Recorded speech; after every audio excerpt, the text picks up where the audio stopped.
I was sitting there in our cramped rented room in El Paso, Texas, facing Sophia, my wife, the woman who had walked with me through every hardship. I'm Diego Morales, 33 years old. Just an ordinary mechanic whose hands are always stained with grease and sweat. That's the man I am today. Sophia is 30 with bright eyes and a gentle smile, working as an elementary school teacher at a nearby school. On the table between us lay a thick stack of bank loan documents, numbers scribbled everywhere that made my head spin but also filled me with hope. We were going through each item, calculating whether we'd finally saved enough for the down payment on our very first house. I think if we cut back a little more on groceries, we might have enough next month, Sophia said softly but firmly. She was always like that, optimistic yet realistic, and it made me feel incredibly lucky to have her by my side. I nodded, but in my mind, that house wasn't just four walls and a roof. It was the destination of a long, tear-soaked, sweat-drenched journey that had begun on a fateful night 15 years ago, when I was thrown out at 18. Every time I thought about it, my chest still tightened, like an old wound that had never fully healed. But today, sitting here with Sophia, I decided to tell her everything, so she would understand who I really am, and so I could finally face that past once more. I had just turned 18. It was a sweltering summer day in El Paso, the kind where the sun scorched your skin from dawn to dusk. I'd been working at the auto shop since early morning, arms and back aching from tightening bolts, changing tires, and wiping down engines. But it was my birthday, so I treated myself to a tiny cake from the bakery near the shop. It wasn't anything fancy, just a small vanilla slice with white frosting. But to me, it was a rare joy. I carried it home with a tired smile, imagining I'd share it with my parents, Hector and Rosa Morales, the only mom and dad I had ever known. Our home back then was a little apartment on the outskirts where passing trucks rattled the floors.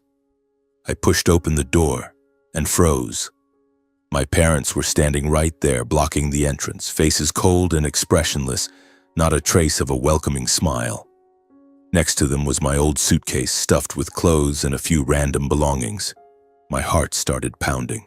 A terrible feeling washed over me.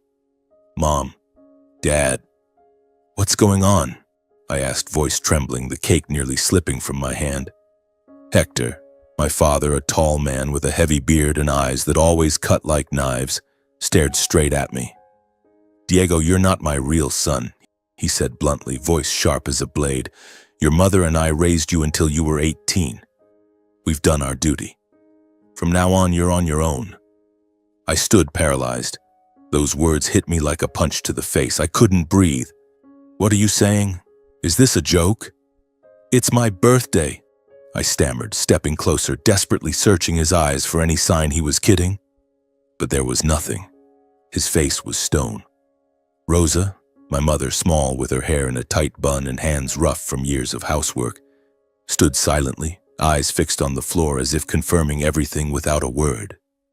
I couldn't believe it. How could this be? They were the only family I had ever known. My voice grew louder as I demanded, why? What did I do wrong? If I'm not your real son, then who am I? You have to explain. My heart raced, cold sweat breaking out despite the heat. It felt like the ground was crumbling beneath me. Hector brushed me off, unmoved. I don't owe you an explanation. I've said what needs to be said. Take your stuff and get out. Rosa glanced at me for a second, lips trembling, then whispered almost inaudibly, Diego, you have to fend for yourself now. I lost it. I shouted in desperation. What did I do wrong? Why are you treating me like this? No answer. My voice broke as I stepped closer, nearly begging, please, just once tell me the truth. You're all I have. I fell to my knees in front of Rosa, clutching her hands. Mom, please don't throw me out. I don't want to be left alone like this. But she tremblingly pulled her hands away and turned her face. Hector stood there, cold as ice, unmoving. I understood then. No matter how much I pleaded, it was useless. Finally, I stood up through my tears. I grabbed a few old clothes, the tool set I'd bought with my own extra earnings, and the little money I'd saved, just a few $100s. Before walking out, I turned back one last time, clinging to a faint hope they'd call me back. No one did. The door slammed shut behind me. I stood alone on the dark street, hot wind blowing dust across my face. From that moment, I knew I truly had no home to return to. I used every penny I'd saved to rent a tiny, damp room in a poor workers' district. The walls were cracked, insects chirped all night. That was the beginning of starting from absolute zero. The loneliness was crushing. I wanted to cry, but I knew I had to be strong. You have to toughen up. You have to survive, Diego, I told myself, clenching my fists. To survive, I took any hard labor I could find.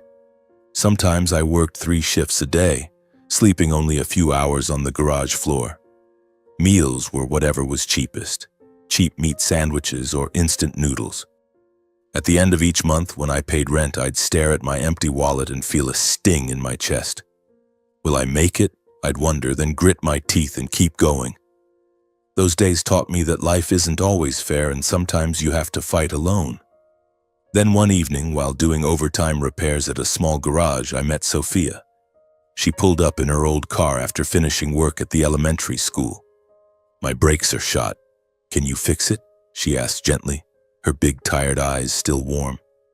I nodded and got to work. While waiting, we chatted a little. She told me about her mischievous students. I talked about broken down cars. Those short conversations slowly brought us closer. She started coming in more often, and I began looking forward to those afternoons. I kept my past hidden. I only said I had no family left. I didn't want to dig into the pain of being thrown out. Sophia was the same. She rarely spoke about her own background, only showing a fleeting sadness when mentioning she'd been on her own early too. We both carried silent wounds, secrets we didn't want to share. But that very understanding bound us together. We both knew the weight of life, admired each other's strength and hard work. From cheap coffee chats, love quietly grew. I remember our first real date, my heart pounding like a teenager's, terrified she might not feel the same. But Sophia smiled, took my hand, and everything felt natural. After 3 years together, we got married. The wedding was simple, just a small church ceremony with a few close friends. No lavish party, no fancy dress, just genuine love. We rented another tiny room just big enough for 2 and started splitting every expense. I became a full-time mechanic at a bigger garage, taking night shifts to earn more. Sophia taught school, saved every penny, barely spending anything on herself. We worked from dawn to night, but every evening when we came home and held each other, I felt happy. 10 years passed in relentless patience and strict saving. There were moments we almost broke, when I fell seriously ill from overwork, or when Sophia cried from teaching stress. But deep down, I always held the dream of owning a real home for our family, a place that was truly ours where we could build a future. And when we finally saved enough to consider a loan, we applied to buy our first house. I thought everything was about to change for the better. Little did I know that step would lead us down another fateful path, where long-buried secrets would begin to surface. The next morning, Sophia and I woke up early, hearts full of excitement mixed with anxiety. We put on the cleanest clothes we had. I wore my old shirt, carefully ironed, and Sophia wore her favorite simple light blue dress. We gathered the stack of documents, left our damp little rented room, and drove our beat-up old car downtown to the bank in central El Paso. The Texas morning air was still cool. The wind carried the smell of road dust and coffee from the roadside cafes. I held Sophia's hand tighter than usual, trying to reassure us both. "Everything will go smoothly today, love," I whispered. But deep down, a vague unease gnawed at me. The bank was crowded, keyboards clacking, employees calling out numbers.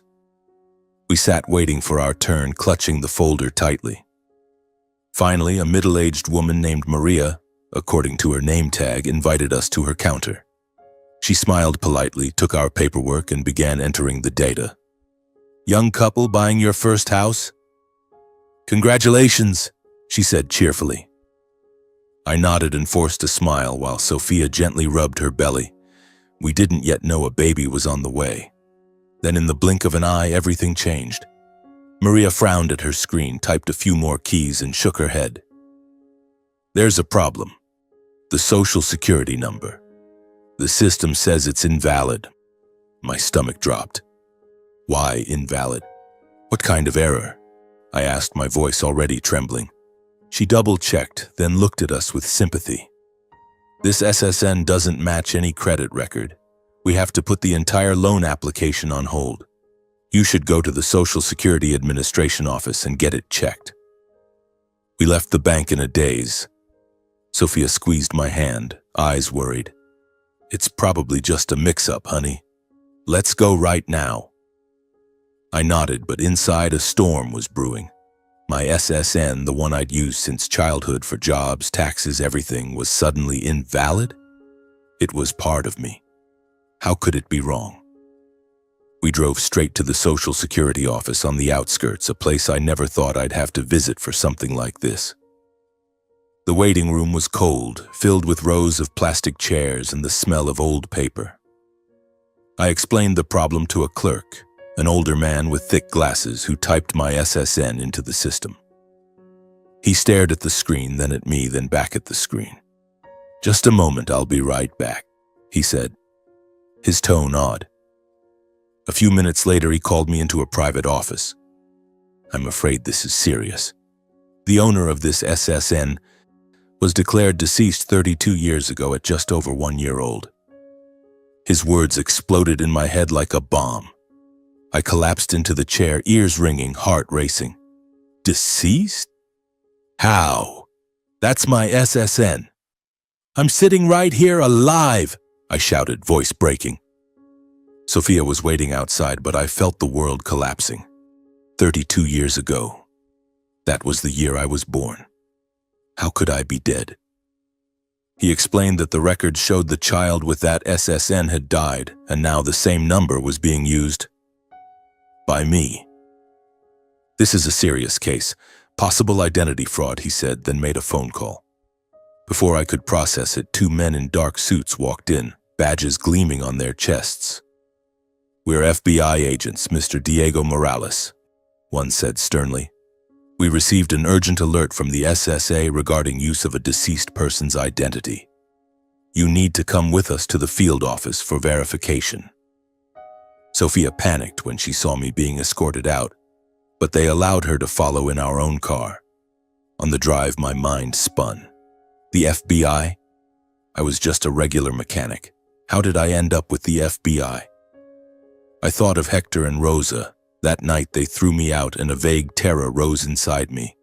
At the FBI field office in El Paso, a modern glass building with tight security, they led me to an interrogation room. Cold, metal table, recording equipment. The lead agent, Agent Ramirez, a middle-aged man with salt and pepper hair and piercing eyes, sat across from me. "We're going to verify your entire identity," he said. "They took fingerprints, photos, and ran everything through federal and state databases, births, deaths, everything." Sophia waited outside, pale with worry. After several tense hours, Ramirez returned, expression grave. "Diego, according to the system, you don't exist." I froze. "Don't exist? What does that mean?" He explained there was no birth record matching the name Diego Morales for the year I claimed. The SSN belonged to a child who had died. Legally, I was a ghost. No official birth certificate, no population record. My heart seemed to stop. A living, breathing person who had lived 33 years, was being told I didn't exist? Tears welled up, not from sadness, but from pure panic. Sophia held me when I finally walked out, but I felt nothing. The FBI didn't let me leave yet. They now suspected I was a victim of child abduction. "Someone used the identity of a deceased child to hide you for decades," Ramirez said. My pulse raced. Abducted? I remembered my childhood, the sudden moves, the strict control from Hector and Rosa. They reopened missing children cases from 32 years ago. Dusty files were pulled from archives. They asked about distinguishing marks. "Anything unusual on your body since you were little?" Ramirez asked.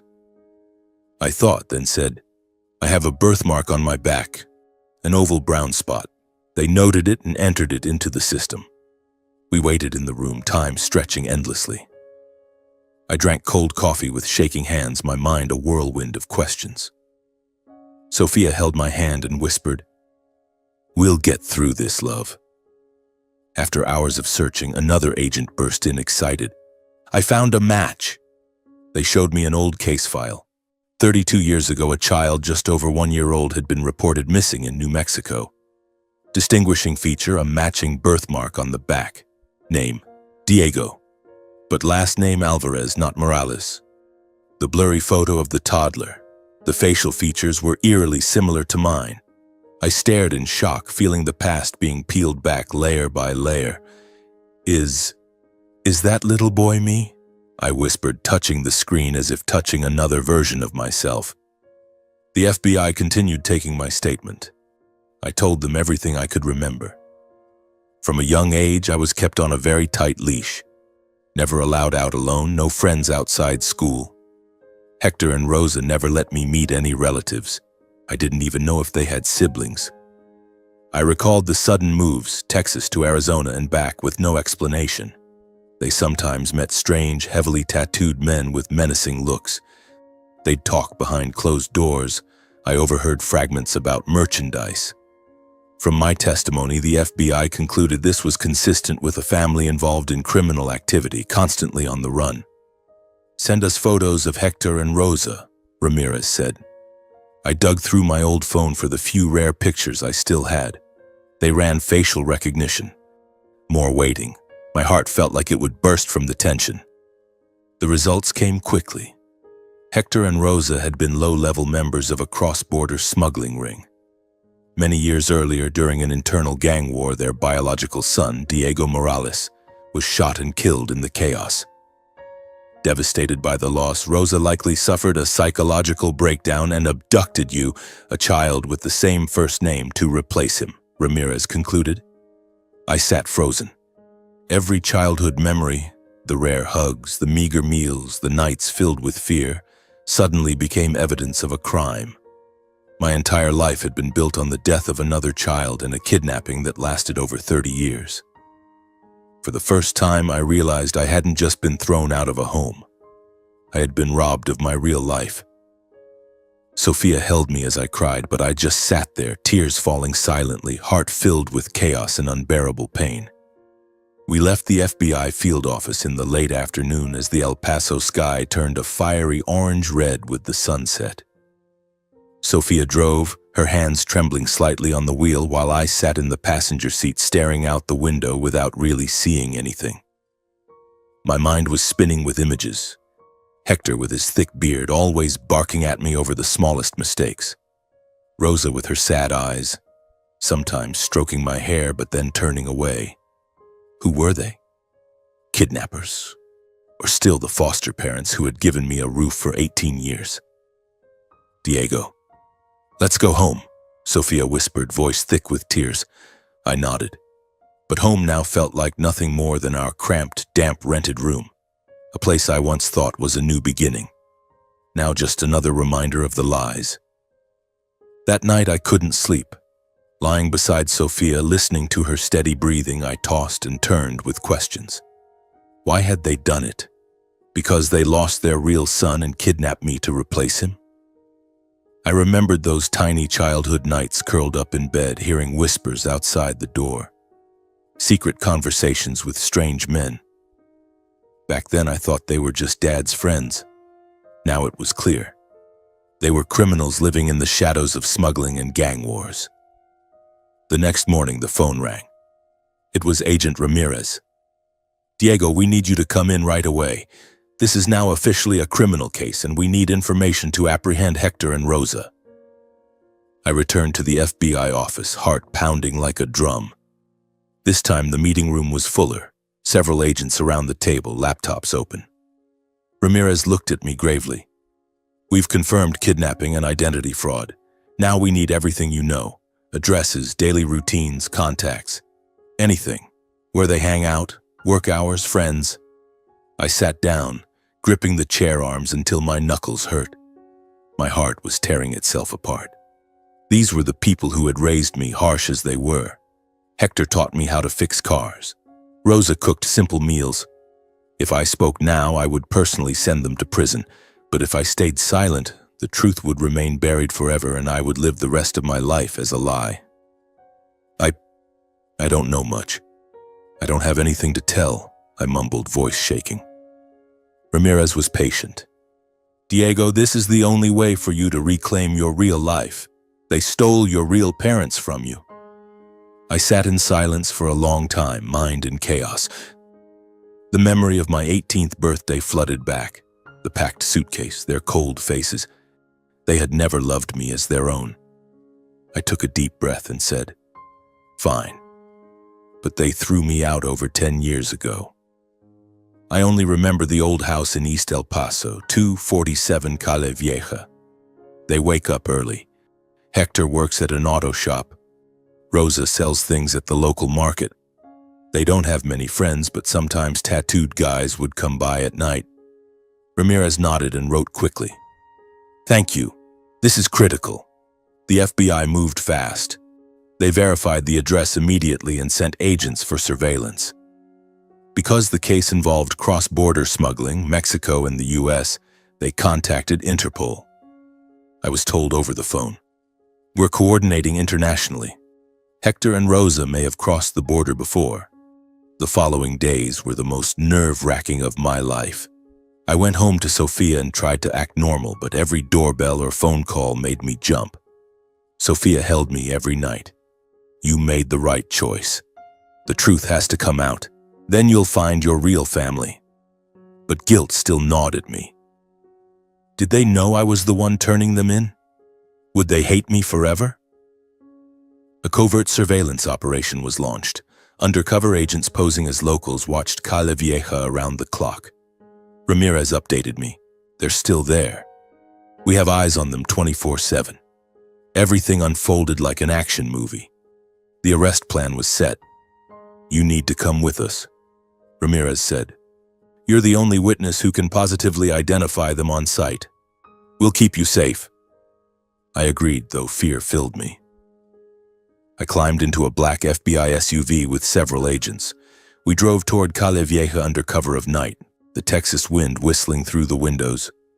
On the way, Ramirez briefed me quickly. "SWAT will go in first and secure them. You only come in once it's safe." My heart pounded. Sweat broke out despite the cold. "What if they fight back?" I asked. "We're trained for that," he answered calmly. The moment arrived. We parked a block away and watched on monitors. The old house, its yellow light spilling out. SWAT, black-clad figures with weapons ready, moved in silently. I held my breath, gripping the seat. The command came over the radio. They breached the door. Shouts of FBI. Down on the ground. "Drop any weapons." Then scuffling, yelling. And sudden silence. Suspects secured. Scene is safe. My heart felt like it would explode as Ramirez nodded. "They're under control. Come with me." I stepped into the house, legs heavy as lead. The familiar smell, alcohol and cigarette smoke hit me, dragging back a flood of memories. Hector and Rosa were on their knees, handcuffed. When they saw me, their eyes widened in shock. "Diego, what the hell are you doing here?" Hector growled, face red with rage. Rosa sobbed. "Son, how could you do this to us?" They knew instantly. I was the one who had betrayed them. Hector raged, struggling against the cuffs. "You ungrateful bastard, you teamed up with the cops to take us down? I raised you, fed you, put a roof over your head, and this is how you repay me?" Rosa panicked, begged. "Diego, have you no heart? I raised you for almost 20 years, gave you a home, food. How could you?" I stood there, a storm of emotions rising, anger, pain, and even pity, but I didn't stay silent. "Parents?" I shouted, voice breaking. "You're not my parents. You destroyed my life. You stole my real identity and robbed me of my real family for over 30 years. I'm Diego Alvarez, not Morales." Agent Ramirez stood beside me, letting me speak. I pointed at them. "You always talked about family, but from the time I was little, I was controlled like a prisoner. No friends, no freedom, just orders and fear. My voice rose uncontrollably. Do you know how I lived? I remember those nights curled up in bed hearing you whisper with strange men, low voices full of danger. I remember the times we fled in the middle of the night with no explanation. And I remember best of all, my 18th birthday. I choked for a moment, then continued, each word sharp as a knife. Right on my birthday, you had my suitcase packed and waiting, stood blocking the door, and threw me out like a stray dog. No explanation, not a single dollar. And you call that family love? My voice shook. Tears streamed down my face. The room fell into heavy silence. Hector slowly lowered his head, no longer snarling or fighting. Rosa sobbed quietly, lips trembling, unable to offer any defense. In that moment, both of them understood. Their crimes were fully exposed. There was no escape. Finally, they were led away to the vehicles. Hector muttered something without looking at me. Rosa turned back one last time, eyes filled with despair. I stood watching as their figures disappeared into the night. For the first time, I clearly felt that a part of my past had ended. The emptiness inside hurt, because I had lost what I once believed was family, yet it also felt like a huge weight had been lifted. On the way home, I called Sophia, voice thick. "They've been arrested. It's over," she cried through the phone. "Come home to me. I'm waiting." I walked through the door, held Sophia tight, and for the first time in days, I slept without nightmares. But deep down, I knew the journey wasn't over. My real parents were out there somewhere, and my true life had only just begun. I left the FBI field office after finishing all the statements, my body exhausted and my spirit utterly shattered. Night had fallen. The streetlights of El Paso cast long shadows on the pavement, and the desert night wind carried a biting chill. I drove home like a hollow shell, my mind still echoing with Hector's curses and Rosa's pleading sobs.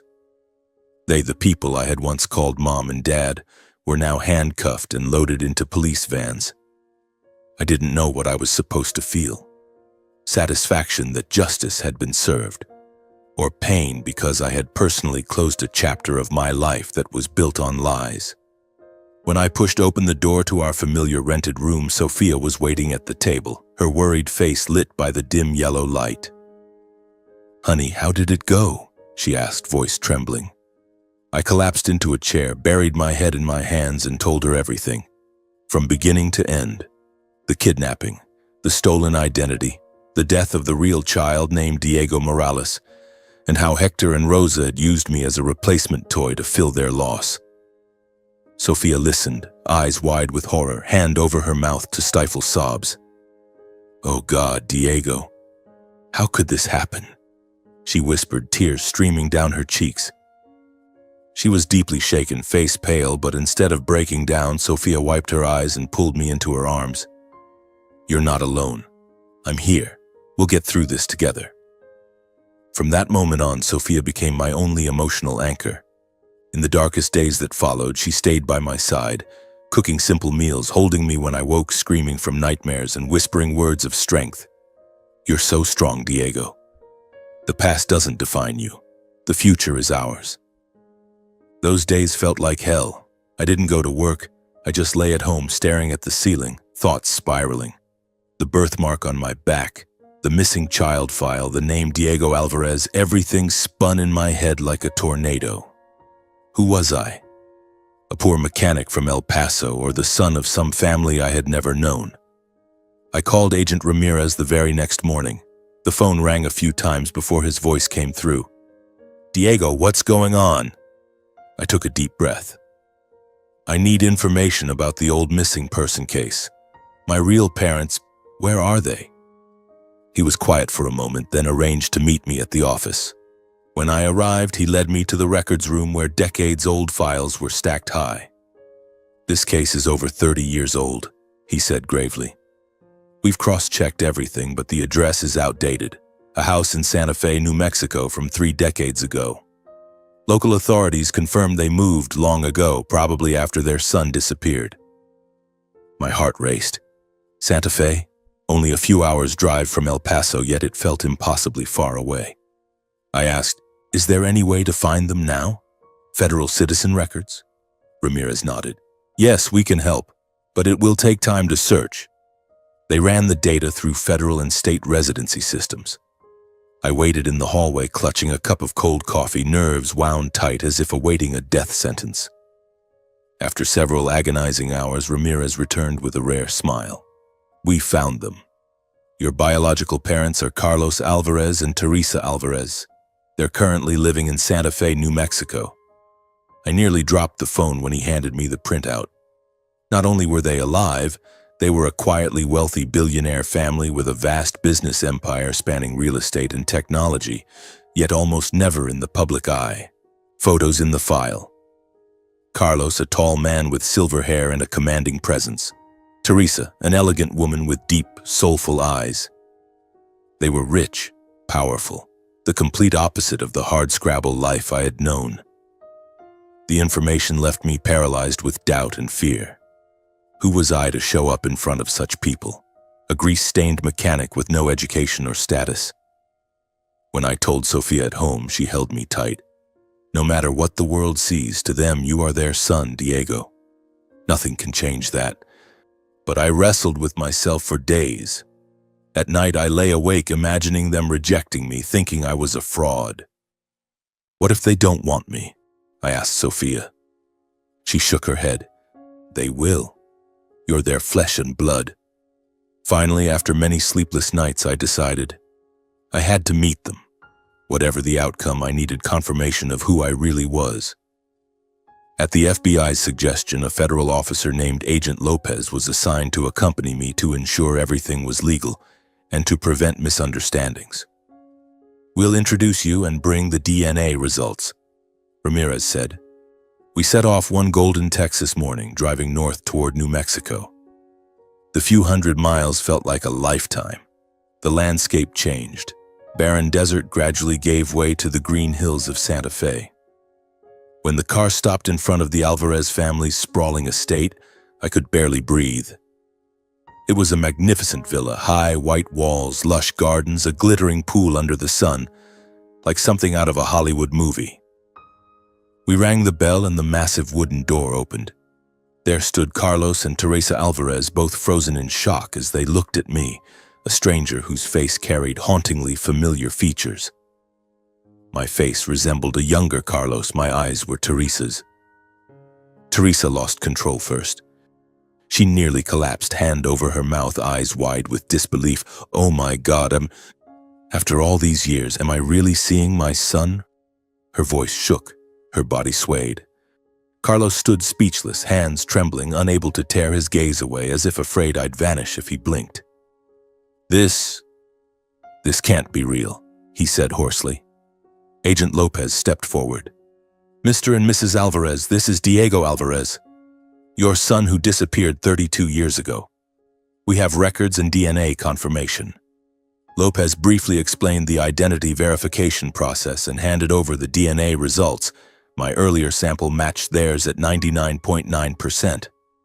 They took the folder with shaking hands, flipping through the cold, definitive numbers and statements page by page. Then every doubt inside them collapsed. Teresa burst into sobs of agony and overwhelming joy. "My son, you're alive. I thought you were gone forever." She rushed forward and threw her arms around me, tears soaking my shirt. Carlos, for the first time in decades, lost the composure of a powerful businessman. His face crumpled, voice breaking. "Diego, I'm sorry. I failed to protect you." He pulled me into a crushing embrace, holding on as if letting go would make me disappear again. I stood between these two towering figures, trembling with emotion. Stranger and yet family, the invisible bond of blood pulled at my heart even though I had never grown up in their arms. After more than 3 decades apart, 3 people stood face to face in an explosion of fate. Pain and long-delayed happiness intertwined in a moment too profound for words. I cried, they cried, and for an instant the world seemed to stand still. We stepped inside the sprawling Alvarez family villa in Santa Fe, the vast living room still heavy with the weight of unshed tears. Carlos led the way, his hand still trembling as it rested on my shoulder, as if to make sure I was truly there, flesh and blood. Teresa stayed close beside me, her eyes red and swollen, unable to look away from my face. Agent Lopez, the FBI escort, hung back a little, respectfully giving the family space while remaining present to ensure everything went smoothly. The living room was enormous, plush leather sofas, expensive paintings on the walls, a crackling fireplace. But at that moment, it was only a backdrop for the conversation about to unfold. We sat down, and the words poured out, choked, overlapping, as if there would never be enough time to say everything. "Diego, are you all right? How have you lived all these years?" Teresa asked first, her voice breaking as she reached for my hand, afraid I might vanish. Carlos sat beside her, eyes glistening, trying to keep his voice steady but failing. "We have so much to talk about. Start from the beginning, son. We're listening." I nodded, but my throat tightened. And so the stories began, interwoven with tears and sudden embraces. Carlos and Teresa recounted the time after I disappeared. Carlos spoke in a low, pained voice, digging into memories that still hurt. "You were just over 1 year old. We were at a park near the house. You were playing with a little ball. I turned away for a second just to get water, and when I looked back, you were gone." He paused, knuckles white as he gripped the armrest, eyes distant. Teresa continued, tears flowing again. "I screamed and ran everywhere looking for you. Your father called the police immediately. We reported you missing, plastered your picture all over the city, from Santa Fe to Albuquerque, even into Texas.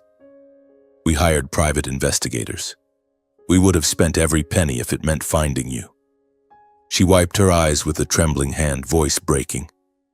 "For all these years, not a single day passed without hope. Every morning I wondered if today would bring news of you. But not a day went by without the guilt. It was our fault for not watching you closely enough.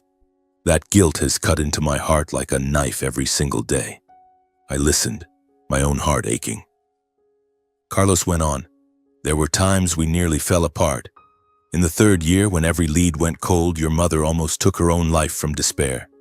I threw myself into work, built the business to forget, but every night I dreamed of you crying for me.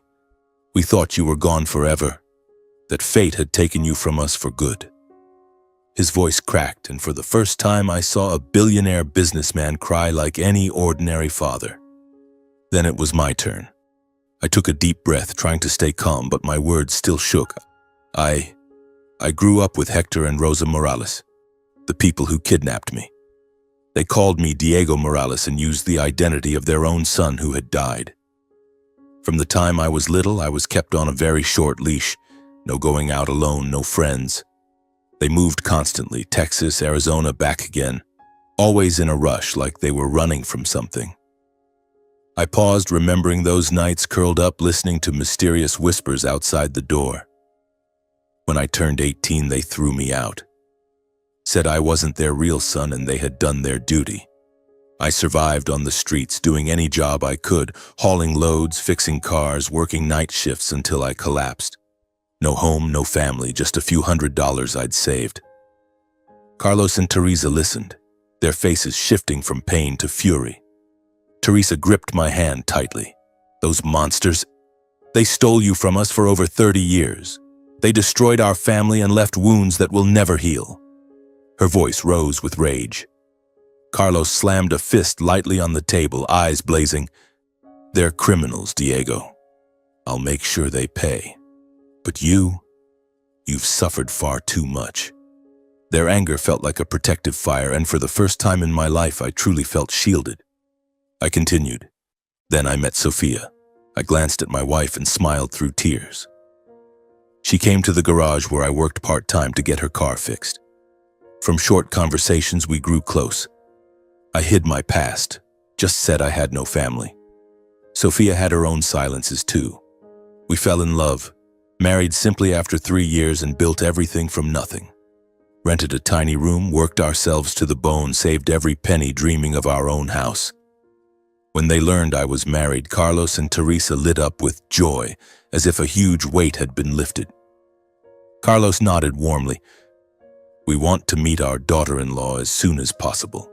We'll love her like our own daughter after all these lost years. The atmosphere began to warm, the first real smiles appeared. We talked about the future, about making up for lost time. My heart raced with happiness, but also with nervous anticipation. Would everything really be okay? Suddenly, the living room door opened and a young man walked in.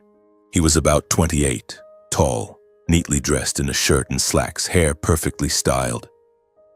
Carlos stood, voice cheerful but slightly strained. Mateo, come in, son. This is Diego, your older brother, the one we lost all those years ago.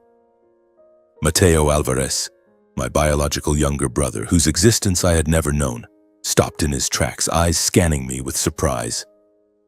I stood, heart full of joy and nerves. Mateo, you're my little brother? I stepped forward, wanting to hug him, hoping for a warm handshake. But contrary to all my hopes, Mateo was cold and distant. He gave a curt nod, no smile, no joy. His eyes held guarded suspicion and a trace of hidden resentment, as if my sudden appearance threatened him. My heart sank. Why? I tried to make conversation. How have you been? I had no idea I had a brother. Tell me about yourself. Mateo answered in clipped, indifferent sentences. I'm fine. I work at Dad's company. Everything's normal. Then he glanced at his watch. I'm tired. Lots of meetings today. I'll head upstairs. He turned and left the reunion without another word or goodbye. After he was gone, the room fell heavy again. Silence stretched for a few seconds, broken only by the crackling fireplace. Carlos sighed and sat back down. Mateo, he's been stubborn and hard to handle since he was little. Teresa nodded sadly. After the shock of losing you, the pain was unbearable. We poured all our love, expectations, and overcompensation onto Mateo. We spoiled him, gave him everything to fill the emptiness you left, Diego. She paused, voice full of regret. We never imagined that very overcompensation would make him grow up selfish and arrogant. Mateo only cares about himself and does whatever he wants. We tried to correct it, but it was too late. I sat there, emotions swirling. I had just found my family, yet hidden conflict was already brewing. Did Mateo hate me? Was he threatened by my return? That tension hung in the air like a ticking time bomb. Though I wanted to stay longer and talk more, I thought of Sophia waiting anxiously at home. I stood to leave. Mom, Dad, I have to go. Sophia is... We both need rest, but I promise I'll come back soon, maybe bring Sophia to meet you properly. Carlos and Teresa walked us to the door, clearly reluctant to let go. Teresa hugged me tightly. Don't stay away too long, son. I'm terrified that if I let go, you'll disappear again. Carlos patted my shoulder, voice thick with emotion. Call us any time. We have so much lost time to make up for. I hugged them, tears falling once more, then walked to the car with Agent Lopez. On the drive back to El Paso, I left the villa with a heart heavy with mixed feelings. Overwhelming joy at finding parents who truly loved me, and quiet unease at the tensions already forming. Who was Mateo really? Would he ever accept me? This journey, it turned out, still had many challenges ahead. The drive back to El Paso took several hours, but to me it felt like an endless stretch of time for thinking. The New Mexico landscape gradually gave way to the familiar Texas desert. The late afternoon sun cast a golden haze through the windshield, carrying the smell of dust and dry grass. My heart raced every time I thought of Mateo's cold stare. He was my own flesh and blood brother. Why was he so distant? Was my return disrupting the balance of the family they had built? Those questions made me anxious, as if I were walking a thin tightrope between joy and conflict. We reached our rented room in El Paso late at night. Streetlights threw faint shadows through the window. Sophia made 2 cups of hot tea and sat across from me at the old wooden table. Now tell me everything, she said, eyes shining with anticipation. I took a deep breath and told her the whole truth about the reunion with my biological parents. The moment the villa door opened, The tearful embraces, the stories of their decades-long pain, and the sudden appearance of Mateo with his icy attitude. I described every detail, my voice trembling when I spoke of Carlos and Teresa, how they cried, how they held me as if terrified I'd disappear again. They're billionaires, Sophia.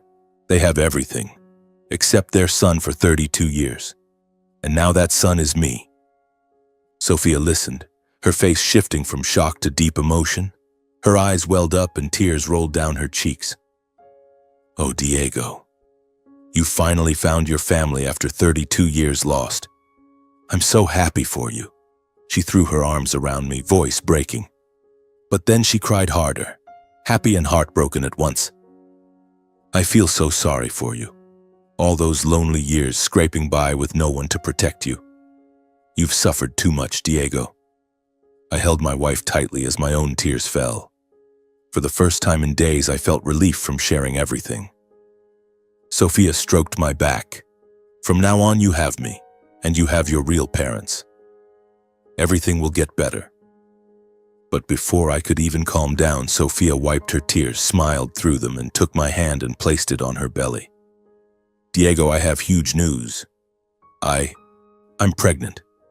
Her words exploded inside me like a burst of pure happiness. I stared, stunned, mouth open. My God, you're pregnant? She nodded and showed me the positive test. I went to the doctor the day you left for Santa Fe. I'm 2 months along. I sat frozen for a few seconds, then burst into joyful tears. I pulled Sophia close, laughing and crying at once. We're going to have a baby, our own child. It felt as if all the losses of the past were being healed in a single moment, from being kidnapped, wandering homeless, to finding my family and now becoming a father. My life had become a dramatic movie, full of twists that made my heart pound. In the days that followed, we began planning for the baby. We spent hours on the bed with notebooks full of scribbles. How are we financially? We need to save more for the hospital and baby things, Sophia said, worried but excited. I nodded. I'll take extra shifts, but we also need a stable place to live. This room is too small for 3. We talked about prenatal care, regular checkups, better nutrition, less stress for Sophia. If you get tired, you have to stop teaching early, I said, gently rubbing her belly. The inevitable changes ahead made me both nervous and overjoyed. Becoming a father meant greater responsibility, but also boundless happiness. Every night I lay thinking about our child, imagining who the baby would look like, filled with hope and worry. I called Carlos and Teresa the next day with the news. Mom, Dad, I have great news. Sophia is pregnant. Silence for a few seconds, then Teresa burst into tears. Oh my God, we're going to be grandparents. Diego, my son, this is too much happiness, Carlos added, voice thick with emotion. Congratulations, son. We've waited so long for this day. Our first grandchild, after all these years. Their joy was unmistakable, as if another piece of their long pain had been healed. Faced with the responsibility of fatherhood, I realized I could no longer stay in the unstable mechanic job at the El Paso garage. Low wages, exhausting night shifts, no real future. We need more stability, Sophia, for our child, I told her one late night. She nodded. What about working at your parents' company? They're wealthy. They'll help. The idea made me hesitate. I'd been independent for years. Now asking for help? But after many sleepless nights talking it over with Sophia, weighing pros and cons, I decided to ask Carlos and Teresa. I'll go to Santa Fe and talk in person, I said. Sophia hugged me. I support you. Go. For our future. A few days later, I drove back to Santa Fe alone, heart pounding. The Alvarez villa appeared under the sun, but this time it felt a little more familiar. Carlos and Teresa greeted me warmly, pulling me into tight hugs. Come in, son. Let's talk. We sat in the living room and I laid out my request clearly. Mom, Dad, I'm going to be a father. The mechanic job in El Paso isn't stable. I'd like to work at the family company in a position where I can learn and grow. I feared they might refuse, thinking I was taking advantage, but to my relief, they agreed instantly. Teresa smiled. Oh, Diego, you should have had this long ago. This is your chance to step into the path that was always meant for you. Carlos nodded. I'll arrange it. Not a high position to avoid gossip, but enough for you to develop your skills. They quickly set things up. An entry-level role in the logistics department, perfect for my experience with vehicles and inventory. Contact Mateo, Carlos said. He's the chief operating officer. He'll guide you. It'll also be a good chance for you two brothers to bond. I agreed, though my stomach tightened remembering Mateo's cold eyes. They offered for Sofia and me to live in the villa. There's a private suite for you both, Teresa urged. But I wasn't ready. Thank you, but I'll rent a small apartment near the office for now. When Sofia joins me, we'll reconsider. They respected my choice, though their eyes were sad. All right, son. We respect your decision. But please visit often. I started the job the following week, temporarily moving to Santa Fe. I rented a cozy little apartment near the towering Alvarez Group headquarters. My first day felt like a kid's first day of school. I wore my cleanest shirt and walked into the modern glass and steel office filled with computers and busy people. Colleagues welcomed me warmly, but I proactively sought out Mateo for guidance. His office was on a high floor, spacious with a city view. Mateo, I'm here. Dad said you'd show me the ropes. I tried to smile, but he barely looked up from his screen. Yeah, the files are there. Read them yourself. I'm busy. He gave curt answers about procedures and used meetings as excuses to brush me off. My heart sank. He clearly didn't want to help and treated me like an outsider. With no real support from my brother, I had to figure everything out on my own. I asked other friendlier colleagues about the software, reports, and supply chains. The early days were a string of mistakes, wrong data, missed deadlines, completely different from my old hands-on work with grease and wrenches. Many times I felt discouraged, sitting alone in my apartment wondering, can I do this? Is Mateo deliberately making it hard? The anxiety grew. Might he be quietly sabotaging me? But thanks to hard work and a willingness to learn, I gradually got the hang of it. Studying at night, taking notes, fixing errors. After a few weeks, I completed my first small project and was praised by my supervisor. Diego, good job. You're improving fast. After a while, my income became stable and noticeably higher, double my old salary with insurance and bonuses. It eased the financial pressure while Sofia was pregnant. I called her every day. I've settled into the job. I'm sending enough money for your doctor visits. Sofia stayed in El Paso for now to take care of the pregnancy. I'd bring her to Santa Fe once everything here felt solid. I miss you so much, but let's wait until the baby is stronger, she said. I anxiously looked forward to that day, yet I also worried. Mateo remained cold and I could feel the tension simmering. When Sofia finally joins me, will everything explode? This new chapter was full of drama, keeping my heart constantly on edge. After I settled into a stable role at Alvarez Group, everything seemed to go smoothly at first. Better income, friendly colleagues, and Carlos and Teresa calling often to check on me, even sending packages of fresh fruit and prenatal vitamins to Sofia by mail. I felt like a long-lost puzzle piece finally sliding into place.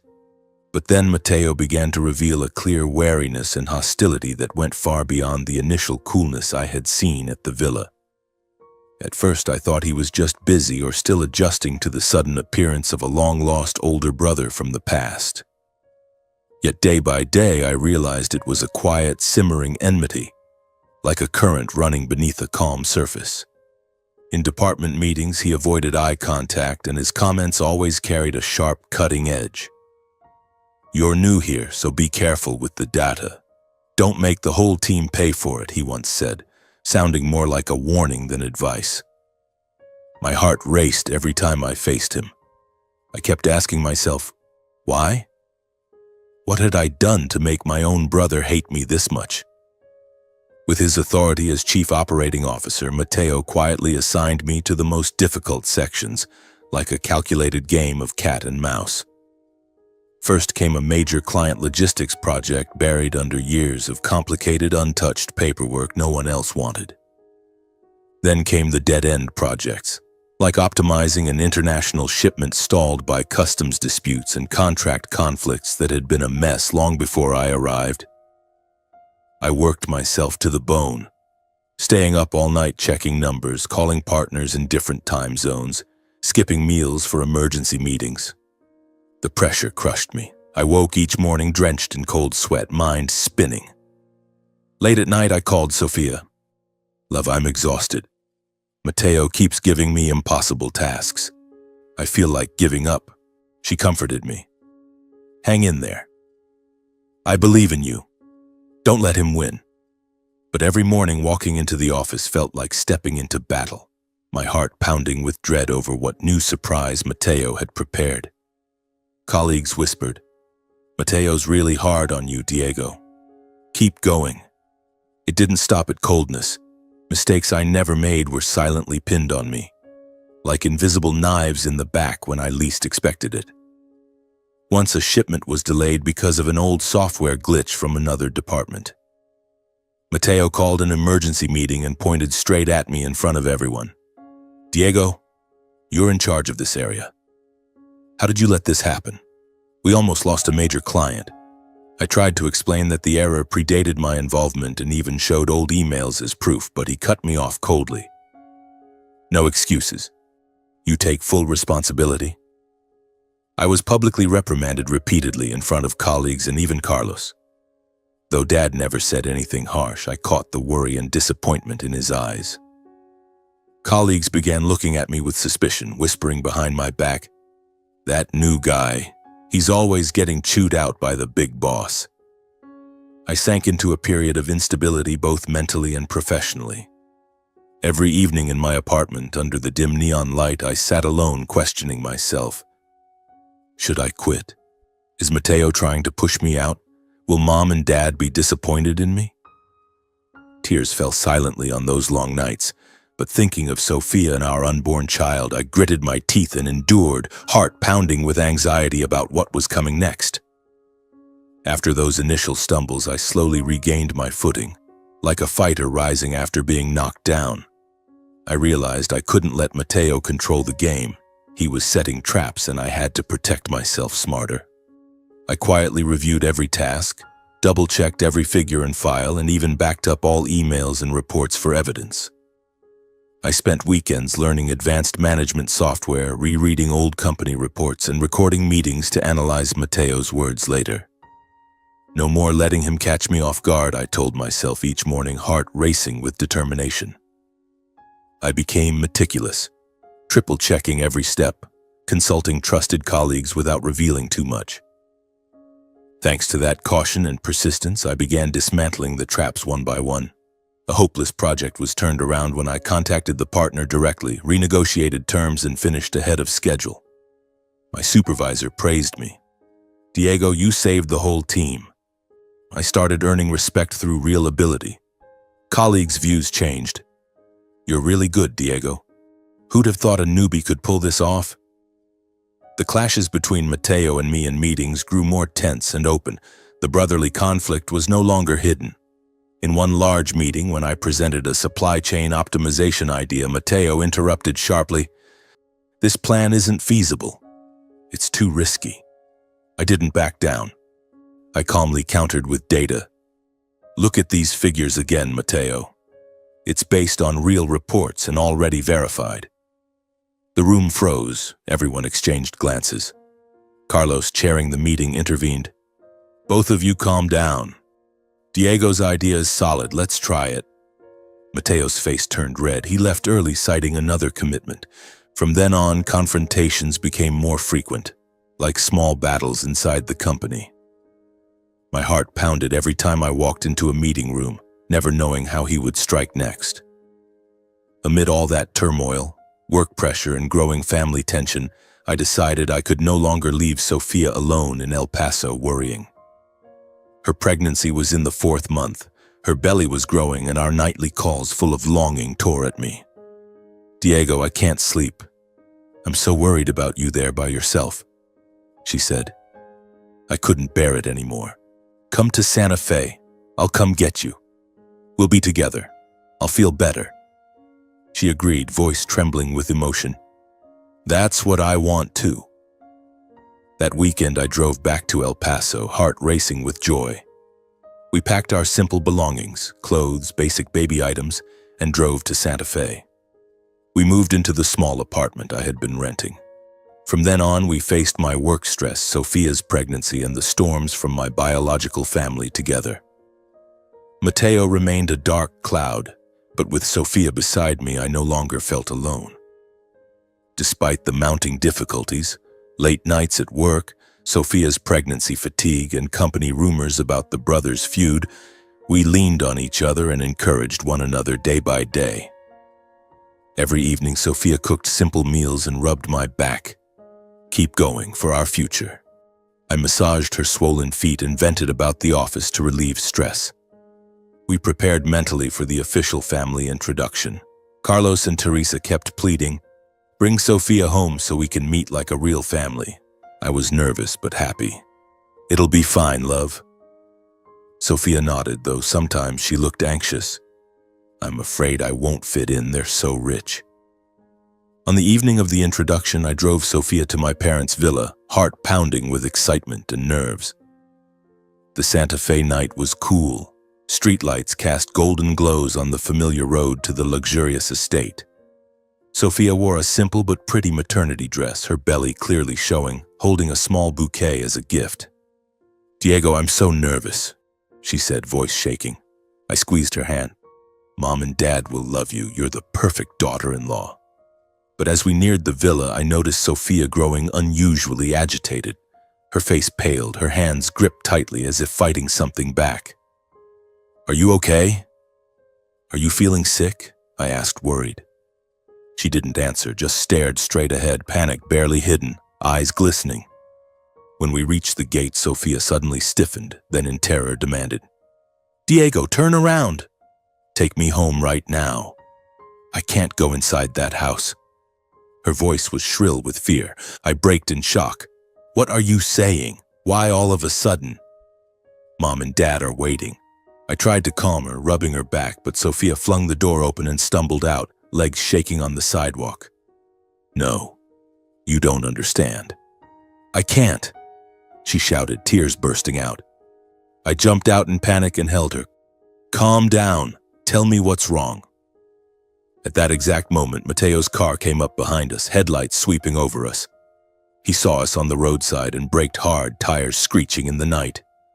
He stepped out, face first surprised to see me, then shifted to Sophia, from shock to utter disbelief, as if he had seen a ghost. He stammered, unable to form my name, and walked closer. In my confusion, I managed, "Mateo, this is Sophia, my wife. I brought her to meet Mom and Dad." At those words, Mateo's mouth fell open for several seconds, then he suddenly burst into loud, incredulous laughter, his expression twisting into something mocking and distorted. He dropped a sentence that froze the air solid. "Diego, don't you know that Sophia is actually my sister?" The words hit me like lightning. I stood rooted, every ounce of strength drained from my body, knees nearly buckling. "Your sister? What the hell are you talking about?" I stammered, voice shaking with disbelief. I turned to Sophia in panic, hoping she would deny it, but she broke into desperate sobs, shaking her head over and over. "No, it can't be true. This isn't real." In that single instant, both of our worlds, happiness, family, future, shattered completely under Mateo's words. My heart pounded wildly, my mind spun, and that night became the most terrifying nightmare of my life. At Mateo's words, I froze completely. My mind went blank, as if someone had sucked all the air out of the world.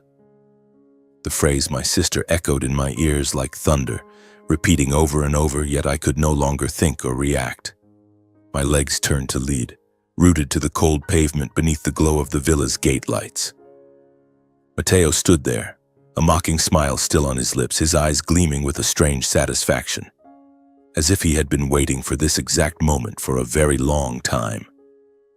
What did you just say? Sophia is my wife, not your sister," I stammered, my voice so weak I could barely hear it myself. But Mateo only shook his head and let out a scornful laugh. Figure it out yourself, big brother. Fate really is cruel, isn't it? He turned, got back in his car, revved the engine, and vanished into the night, leaving Sophia and me in a silence so thick it felt like death. Sophia spiraled into total panic, completely losing control. Her face turned ghostly white under the streetlights, eyes wide with terror, tears pouring like rain.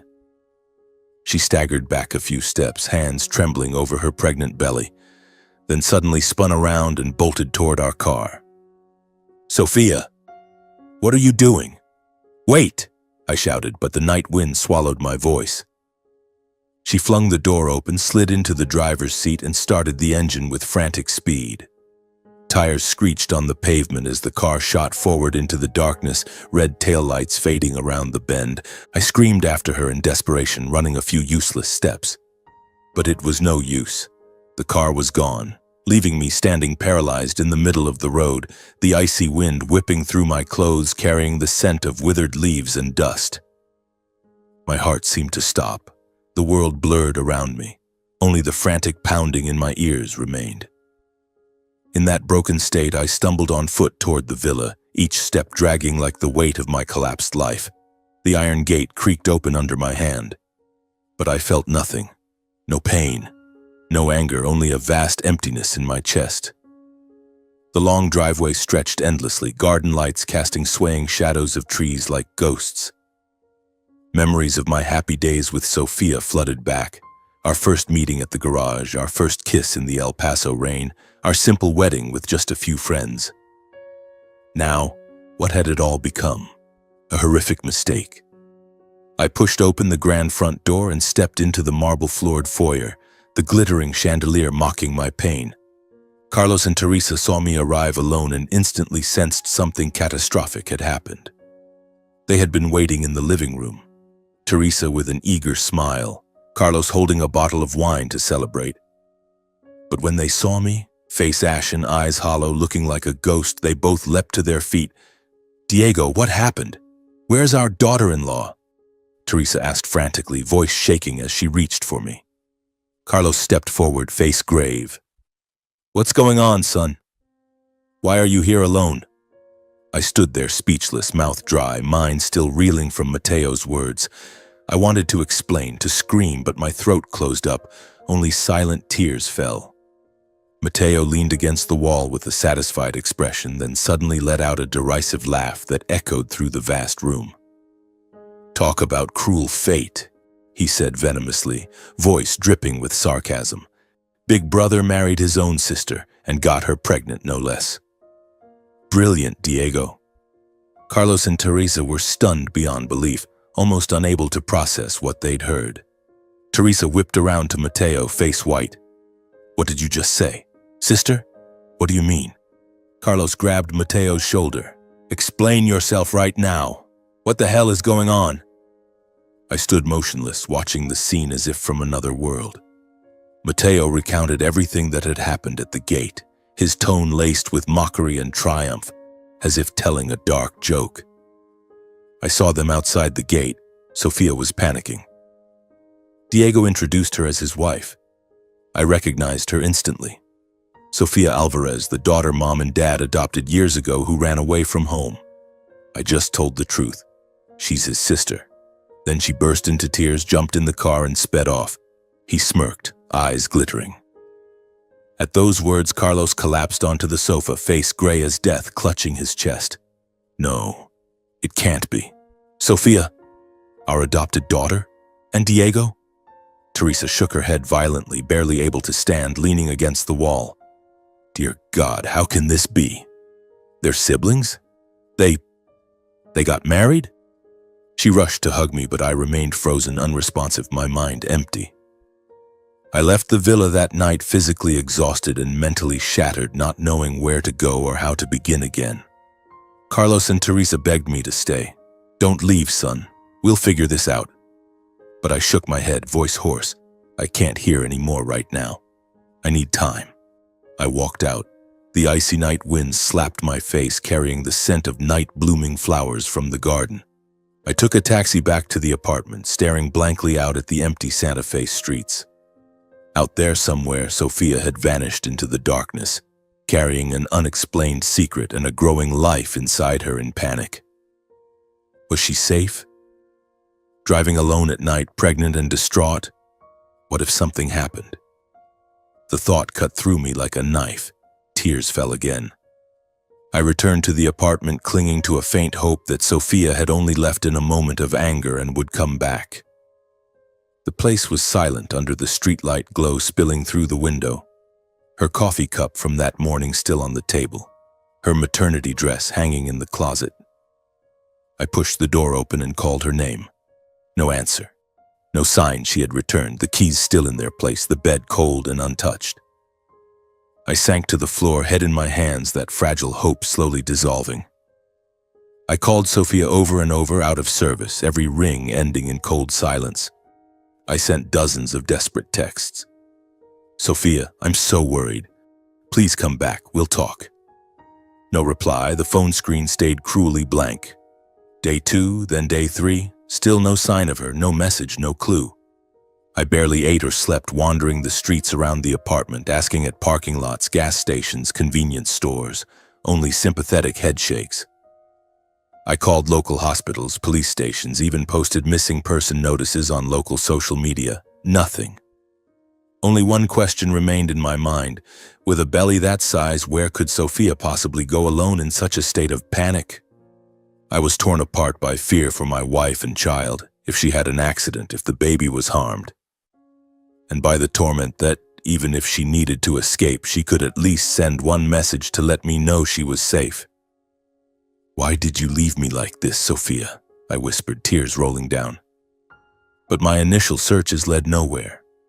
Sophia had vanished from my life as if she had never existed. I sat in the apartment, staring at our wedding photo on the table, pain beyond words. Slowly, a painful realization sank in. Sophia hadn't just run away in a moment of impulse. She had disappeared completely, part of a larger tragedy I still didn't fully understand. In the many days following Sophia's disappearance, I lived in a state of excruciating torment and anxiety, as if someone had hollowed me out, leaving only an empty shell. Every morning I woke, if you could call it waking since I barely slept at all, my heart clenched as though gripped by steel wires. I ate almost nothing except a few dry pieces of bread, forcing them down just to survive, not to live. My tears had run dry that first night, but the pain still surged, making my mind spin with thousands of questions. Where was Sophia? Was she safe? What about the baby she was carrying? I wanted to see no one. I stopped going to work and cut off all contact with the outside world like a fugitive hiding from reality. My phone rang constantly. Carlos and Teresa calling nonstop, their worried voices filling my voicemail. "Diego, please answer. We need to talk to you, son." But I ignored every call, watching the screen light up and go dark again, my heart filled with resentment and agony. Mateo called a few times too, but I deleted them instantly. I couldn't bear to hear the voice of the man who had dropped a bomb on my life. The company sent emails asking how I was.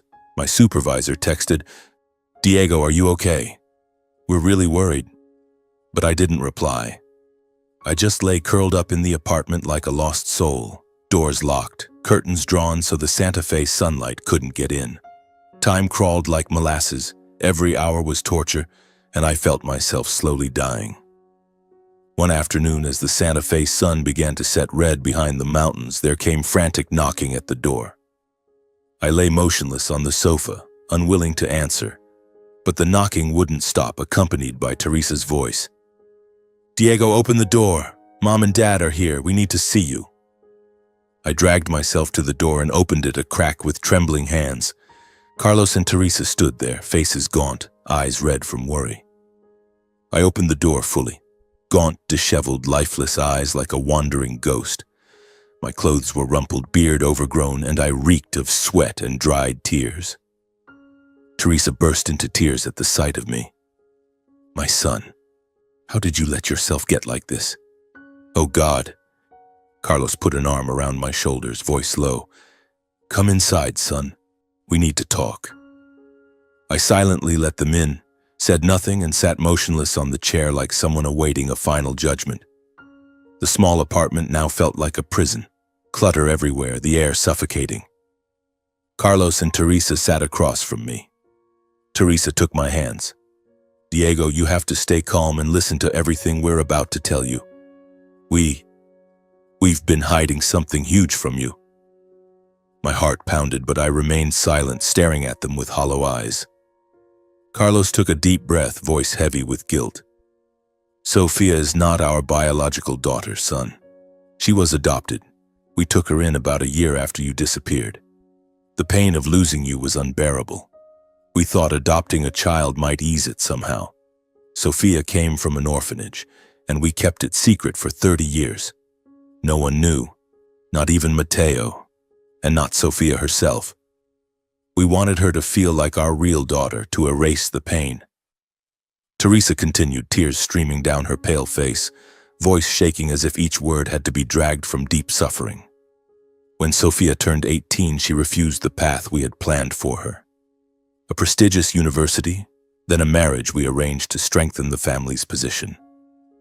She wanted independence, to become a teacher, to live her own life instead of in the gilded cage we had built." She paused, choking, then went on. "Sofia fought bitterly with us.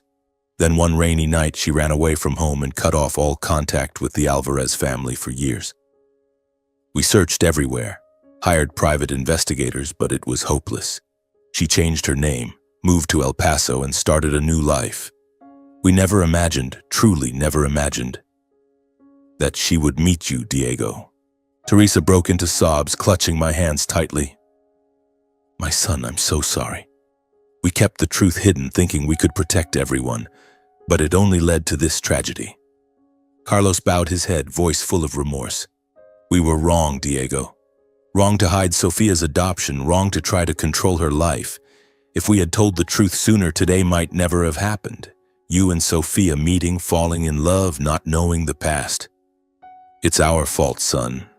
We thought adopting her would heal the wound of losing you, but we only caused more pain." Teresa wept. "I never thought Sofia would run away. And then meet you, our long-lost son. Fate is so cruel, Diego." I sat listening, emotions surging. Anger, pain, but also a slight relief. They cried. I cried. The apartment felt like a courtroom judging the past. But they also insisted everything could still be salvaged, because Sofia and I were not blood relatives. Carlos looked me straight in the eye, voice firm. "Son, Sofia is adopted. She's not our biological child. There is no blood relation at all. Your marriage is legal. The baby she's carrying is perfectly fine. This is just a terrible misunderstanding caused by our secrecy.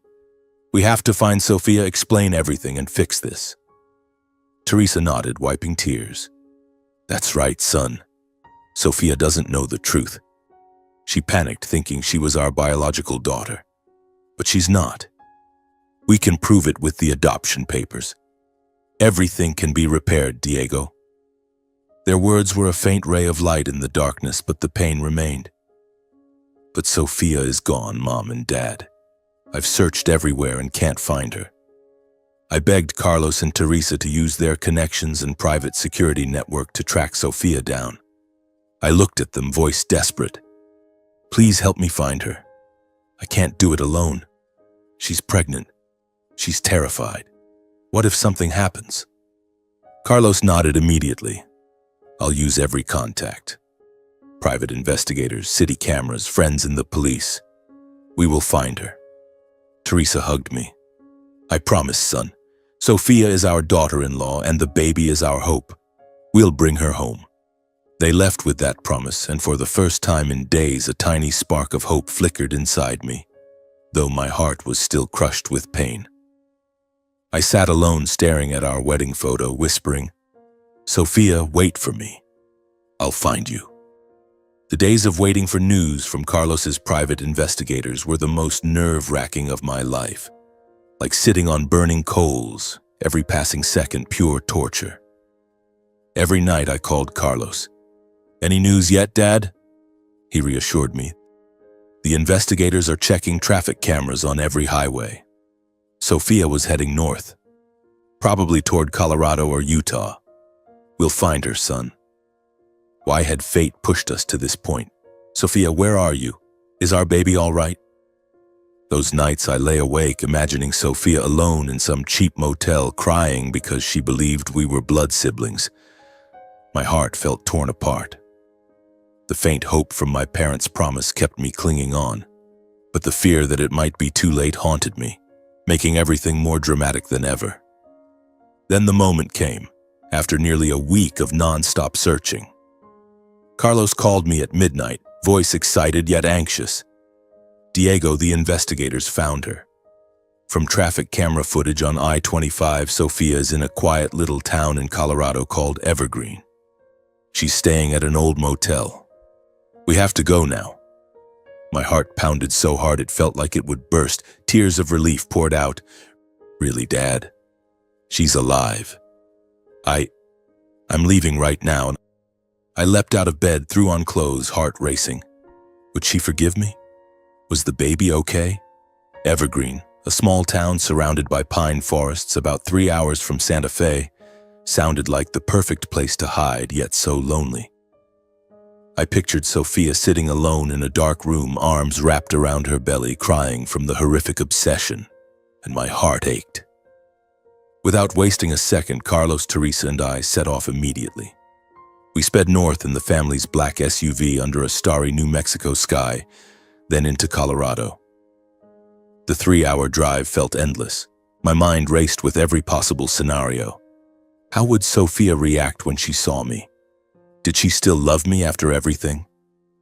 Carlos drove, voice calm and reassuring. Stay calm, son. Everything will be explained.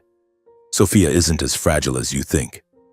Teresa sat in the back, quietly praying with her rosary beads. Lord, keep our daughter-in-law and grandchild safe. I sat beside her, gripping my phone, staring out at the darkness and the fleeting headlights of oncoming cars like passing glimmers of hope. The desert wind gradually gave way to the cool mountain air of Colorado, the scent of pine drifting through the cracked window.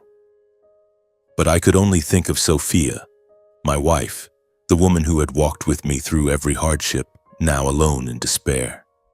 My heart beat faster as the Evergreen sign appeared and we turned onto the small road leading to the motel. An old place with a flickering neon sign tucked deep among quiet pines. When we pulled up in front of the motel, my heart nearly stopped. The investigator had pinpointed room 7, dim yellow light leaking through the closed curtains. I knocked, hands shaking. Sophia, it's me, Diego. Please open the door. Silence for a few seconds, then soft footsteps, and the door opened. Sophia stood there, face gaunt, eyes red from days of crying, belly clearly rounded under a loose shirt, looking exhausted and terrified, so much that I barely recognized her. We froze for several seconds, staring at each other in disbelief. She was thinner, hair messy, but still my Sophia. Then we both broke down in tears. She threw herself into my arms. I held my wife tightly, sobbing.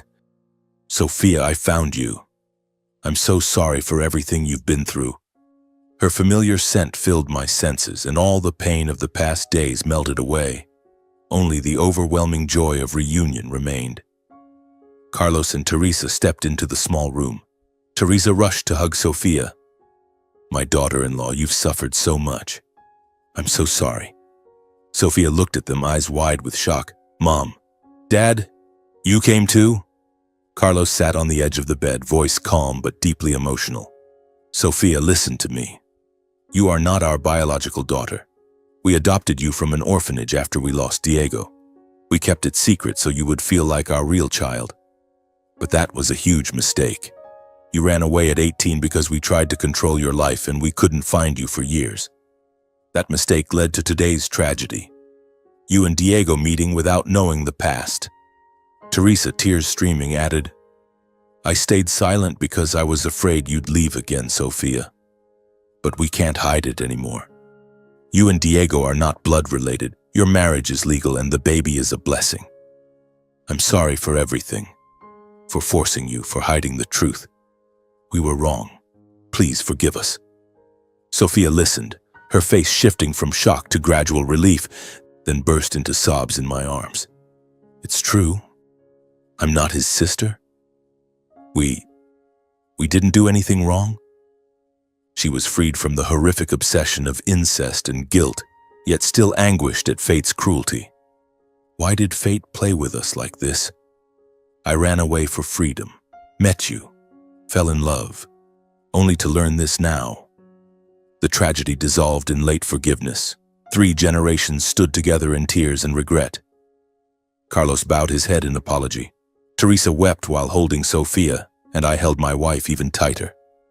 That tiny motel room became the stage for a dramatic reunion where pain melted away under love and truth. I brought Sophia back to Santa Fe, beginning a new phase of healing for both of us. On the drive home, Sophia rested her head on my shoulder and whispered, "Diego, I'm so tired. But now it's okay. We have no reason to be apart anymore." We returned to the apartment.